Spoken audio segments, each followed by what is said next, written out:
Chapter 11. As soon as I arrived at the Winnipeg airport, I rented a car and drove straight to the hospital on William Avenue. There, the doctors informed me that Cheryl had been found in the early mornings of the morning, suffering from hypothermia and possible concussions. They were holding her for observation. I thought immediately that she must have been assaulted, and I became resentful when the doctor asked me if Cheryl had a drinking problem. Why, because she's part Indian? No, miss. When she came in, she was highly intoxicated. What about the concussions you mentioned? I demanded. It does appear that she may have been beaten, he admitted. I nodded and I stalked off towards Cheryl's room. Drinking problem. I was sure it was said because she was part Indian.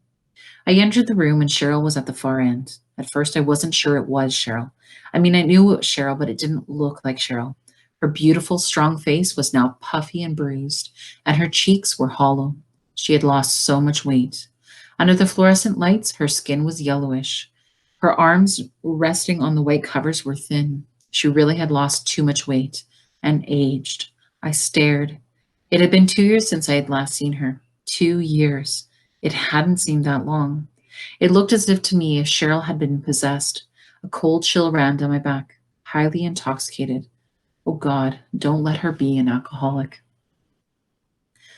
I pulled a chair closer to the bed and sat down. Maybe Cheryl had some kind of disease, and she hadn't wanted me to find out about it, and that's why she had refused to come to Toronto or had put off my coming to Winnipeg. People did that. They'd find out they had a terminal illness, and they didn't want to tell anyone until the very end. Knowing Cheryl, that's the kind of thing she would do. She'd try to protect me from that kind of truth. Cheryl stirred and woke up briefly. Cheryl, it's me, April. Everything's all right. I love you, Cheryl. She gave my hand a squeeze and dozed off again. I left when the visiting hours were over and took a room at the hotel on Notre Dame, within easy walking distance of the hospital. I returned the next day and found Cheryl fully awake. She didn't seem to want to talk about what had happened, so I didn't push her for answers. I sat there for the longest time in silence. My mind was on what had happened to her, and everything else that might have been said was blanked out. It was Cheryl who started talking. I'm sorry your marriage didn't work out, April. Well, I've been thinking that maybe it's for the best. Bob and I were never passionately in love or anything. And now I've gotten, well, used to the idea. I was almost going to tell her that I was getting a very large settlement, but for some unknown reason, I decided not to. Did you get a full-time job yet? Cheryl asked. No, I decided to work for a temporary agency. I'm not sure at all what I want to do once the divorce goes through. I'm changing my name back to Raintree. I was thinking of returning to Winnipeg for good, though. Actually, the thought had just come to me. It looked like Cheryl could use the support I was giving her by staying. If I missed Toronto, I could always go back once Cheryl got a job as a social worker. In June, she'd be finished university. It wouldn't be that long. Well, you're almost finished university, huh? And pretty soon you're going to be a professional, and then I can brag to everyone. My sister's a professional. I smiled, but she didn't smile back. April, I quit university. I've got a lot more to tell you, but let's not get into it right now. Okay, I'm tired. Sure, okay, we can talk about it, maybe tomorrow, if you feel like it. I was shocked by what I just learned, but I tried to cover it up. I left a faked, understanding smile on my face. All the way back to the hotel, I thought about Cheryl quitting. Why did she quit? Had she failed or given up? All the letters she had sent me, they were about her courses and her work at the Friendship Center. Were they lies? When I got to my hotel room, I took a bath, and then I got into bed with the television set on. But all I could think about was Cheryl. Speculated on different reasons why she may have quit and what other things she had or hadn't done, so when she tells me, I could at least be partially prepared. As long as she didn't tell me that she was dying of some incurable disease, then I could accept anything. I turned the television off and got back into bed. What if she were an alcoholic? How could I accept that? That was an incurable disease, and one was as good as dead if that was the case. The next day, as Cheryl and I talked, we both avoided the issue. When evening came, I figured it might help if we discussed my marriage failure first. Afterwards, Cheryl said to me, well, at least you've experienced what we've all longed for, and now you know that's not for you. I know. I could treat the marriage as if it were one long holiday, especially since I haven't been hurt by breaking up with Bob. It's funny that I don't feel any more pain. I really thought I loved him when I married him. Well, everything happened so fast that you never had time to find out for sure. And maybe you convinced yourself that you loved him. After she said this, Cheryl became thoughtful, and I wondered if she had been similarly involved with a man. Cheryl, have you ever been in love? She looked at me and smiled. She didn't say anything for a few minutes, and then she sighed and said, I lived with a man. I thought in the beginning that I loved him. I know that I wanted him. Before I actually met him, there was this great physical attraction between us. So we moved in together. His name's Mark DeSoto. I was living with him right up until I landed here. He doesn't even know where I am. Do you want him to know where you are? Do you want me to tell him? I asked. Oh no, I should have left him a long time ago. But I didn't. I should have. She seemed to be talking more to herself. Are you serious about staying in Winnipeg? You're not going to come back on account of me, are you? Well, I haven't any close ties in Toronto, and this is my hometown. If you wanted to come to Toronto, then I would go back. But I'm not staying here only because of you. Should I try what I've just said in a different way? Cheryl laughed and said no. She got the general idea. Since she was in a better mood, I figured it would be a good time as any to bring up the past. About those things you didn't want to discuss last night. You feel like talking about them now?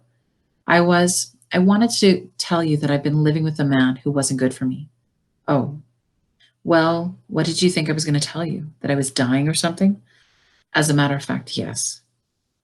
Cheryl started to laugh, and I sat there watching her closely, trying to determine whether she was being honest with me. When I realized I wasn't going to join in the laughing, she asked, What's wrong? It's the letters you've been sending me for the past 2 years. Why didn't you tell me the truth? I asked as tactfully as I could. Oh, the letters. Sorry about them. I just didn't want to worry about me. You seemed happy enough out there. But why did you quit university? How come? It wasn't going very well, Cheryl shrugged. And the stuff I was doing at the Friendship Center, well, I believed I was accomplishing something at first. But then a lot of the girls we were trying to help just kept getting in trouble. In different ways, it all boiled down to one thing. As a social worker, I don't think I would have made the grade. So I quit and I got a job instead. That was 2 years ago. It's funny, I was right about it not working out for you in Toronto, and you were right when you said Native people have to be willing to help themselves. It's like trying to swim against a strong current. It's impossible. I thought if anyone could do it, you could. You're disappointed that I've given up? After all the griping I did against it? Yeah, I guess I am. I used to envy you for having something meaningful in your life. I mean, I couldn't do it because I didn't believe it was possible, making a better way of life for Native people, giving them a better image. So, what kind of a job did you get? Cheryl made a face and said, Oh, it doesn't matter because I lost it. Mark and I used to party a lot and I started drinking a bit.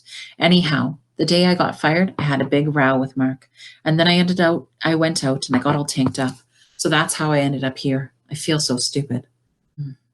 Well, anyone who drinks goes overboard once in a while. I remember I got fuzzy once at a party, and then Bob's mother poured a pot of coffee into me, and I bet she thought I was getting to be an alcoholic, just because she knew that I had Indian blood. When I think of it now, a lot of things make sense in the way of Mother Radcliffe treating me. Visiting hours ended, so I had to say goodnight to Cheryl. On Tuesday morning, the doctor told Cheryl she would most likely be discharged on Wednesday. When she told me, I asked, What are you planning to do when you get out? You make it sound like I'm in jail or something. I don't know. I don't want to go back with Mark. I don't even want to go there and get my things. Are you scared or something? Oh, no, it's not that. He might want me to stay and then there could be a scene. Maybe. I could go and get your things. Just tell me the address and I could go tonight. And then you could come and stay at the hotel for now until you get a permanent place. Are you sure you wouldn't mind? It's in a rather rundown section of the city. If Mark is there, will he give me any problems? No, just explain that while I'm in the hospital, you're going to look after me for a while. He looks tough, but he's okay. When he's laid into me, he was drunk, and I was pretty well asking for it. Besides, I'm sure he'll be out. Oh, April. Cheryl's face had a guilty look on it. What? You know all the things you left me? Well, I sold them. I'm sorry. It's okay, Cheryl. If you needed the money, though, you should have asked me. I would have sent you some.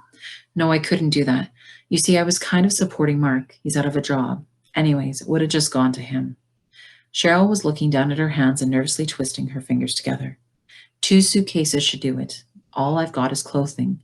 Our room is right at the top of the stairs to the left, and there's 2 boxes under the bed with my papers and books in them. You can just take them. That night, I had supper before looking at the address on Elgin Avenue. I had a lot to digest about Cheryl's past. I thought mine was full of turmoil and dark secrets. By the time I got to the address, I was thinking of the future. With the money from Bob, I could buy a house in Winnipeg. Maybe we could even rent out some rooms, and that way we'd have an income every month. On second thought, Cheryl would probably insist on taking native boarders. Besides, people make up creepy stories about two sisters renting out rooms. That wasn't very classy. Heck, with the money I had now, I could buy two houses and rent one out. No, then I'd be responsible for the taxes and repairs. And what if somebody couldn't pay their rent? I'd end up letting people stay for free all the time. I spotted a parking spot not too far from the house. It was too bad I couldn't get a spot right in front of the house. I got out of the car, and a cold gust of wind struck me. I shivered. The temperature seemed to have fallen. So I'm going to stop right there because at that point, the rest of the chapter is a graphic sexual assault. And I figure that you should have a choice in whether or not you want to read it.